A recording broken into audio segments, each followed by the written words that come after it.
It's time for What's Up This Week. Hi everyone, and welcome to What's Up This Week, your weekly dose of facts and trivia from University Branch Library. Over 3 decades ago, on February 5th, 1988, General Manuel Antonio Noriega of Panama was indicted by federal grand juries in Tampa and Miami, Florida on drug trafficking, money laundering, and racketeering charges. Though this particular event is actually just one in an extensive, dramatic chain of them.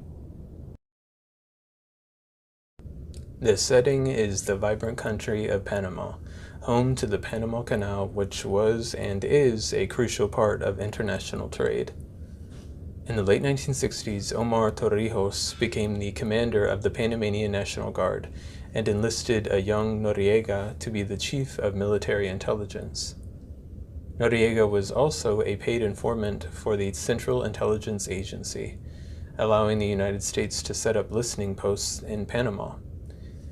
It is believed Noriega acted as a conduit in supplying U.S. aid to the Contra rebels in Nicaragua.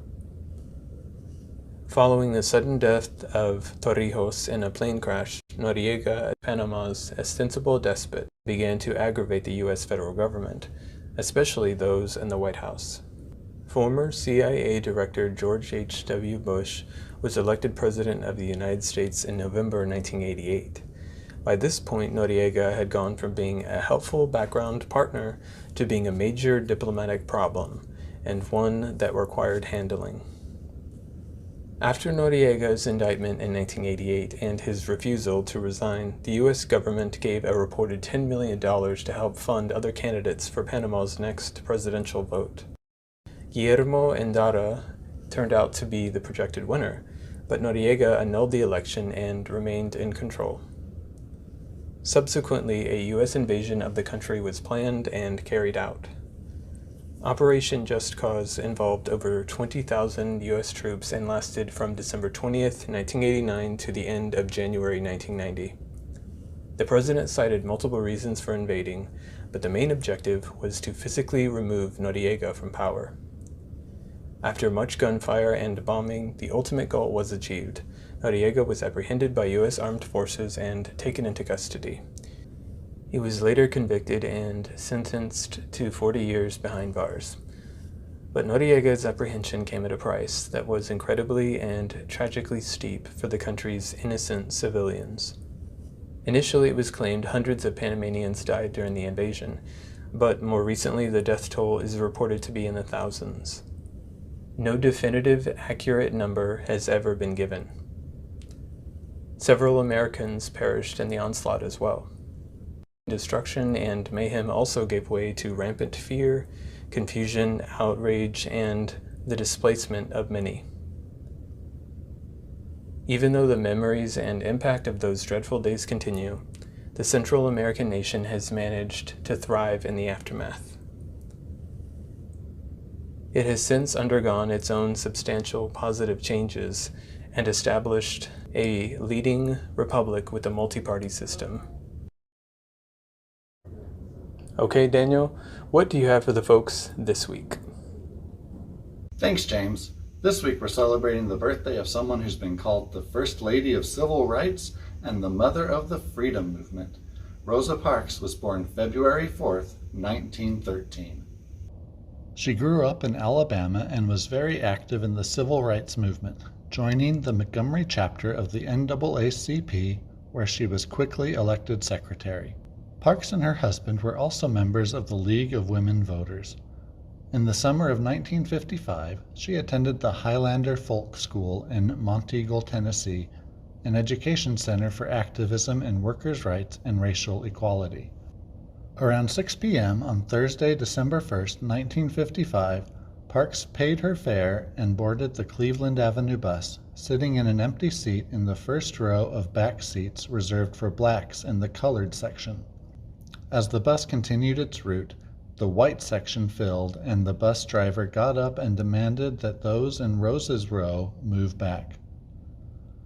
3 got up and moved, but Rosa remained. When the driver said he would call the police and have her arrested if she didn't stand up, She simply said, "You may do that." In her autobiography, My Story, she wrote, "People always say that I didn't give up my seat because I was tired, but that isn't true. I was not tired physically, or no more tired than I usually was at the end of a working day. I was not old, although some people have an image of me being old then. I was 42. No, the only tired I was tired of giving in." 3 days later, on Sunday, December 4th, plans for the Montgomery bus boycott were announced at black churches in the area. The boycott lasted 381 days until December 20th, 1956, when the segregation laws were deemed unconstitutional by the United States Supreme Court. Parks and her husband moved to Detroit in 1957, and she continued to be active in the civil rights movement until her death in 2005.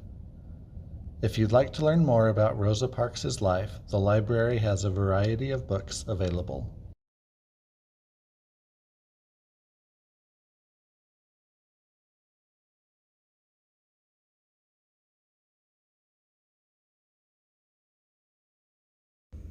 That's it for me. What do you have for us this week, Megan?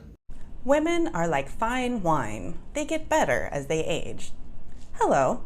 That is the official slogan of this week's Weird Thing, Spunky Old Broads Day, which is celebrated annually on February 1st. This holiday serves to recognize the importance of older women and to celebrate their accomplishments. A spunky old broad is a woman over 50 who is successful, independent, intelligent, outgoing, outspoken, resourceful, bold, and brave. Anything but shy. To celebrate Spunky Old Broads Day, let's hear some words of wisdom from some notable spunky old broads. Women belong in all places where decisions are being made. It shouldn't be that women are the exception. Ruth Bader Ginsburg is the epitome of a spunky old broad. She was a lawyer who spent much of her career advocating for gender equality and women's rights, and she served as a Supreme Court justice from 1993 until her death in September 2020. Ginsburg earned the nickname the Notorious RBG for her passionate dissents in a number of cases. A woman is like a tea bag. You never know how strong it is until it's in hot water. Eleanor Roosevelt was a political figure, diplomat, and activist. Wife of President Franklin D. Roosevelt and the longest-serving First Lady, Eleanor is known for her work in human rights. She was somewhat controversial as a First Lady, as she was considered to be quite outspoken. I love to see a young girl go out and grab the world by the lapels. Life's a you've got to go out and kick.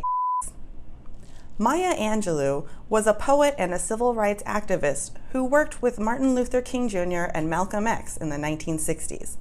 Her books mainly focus on the themes of racism, identity, family, and travel. Angelou led a colorful life, working at different times as a singer, dancer, fry cook, actress, director, and producer. She recited one of her poems at the first inauguration of President Bill Clinton and was awarded the Presidential Medal of Freedom by President Barack Obama. To learn more about these and other notable women, we've got plenty of books available for checkout.